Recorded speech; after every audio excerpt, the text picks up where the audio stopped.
How we think about the past fundamentally shapes how we think about the present, how we live in the present.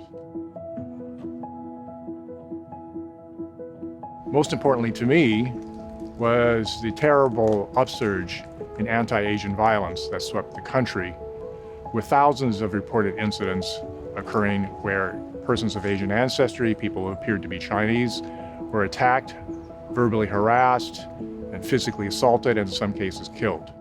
It was shocking to many to read about these and see these events, because many of them were recorded and we saw them on the evening news. The history of the current moment of anti-Asian violence is long-standing, going back to the mid-19th century when Chinese began to arrive in some numbers in the United States and encountered violence directed against them. Hundreds were killed in California.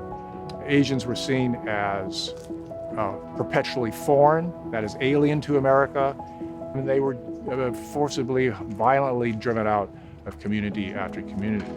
Now, in some of these instances, in many of the instances, the reasons they were driven out was certainly racial hatred, but that was connected to certain characterizations of Asians, that Asians were disease-prone. So this sense that Asians were a medical threat, a biological threat to the country, which was seen during the COVID crisis, actually goes back and has a long history in the country.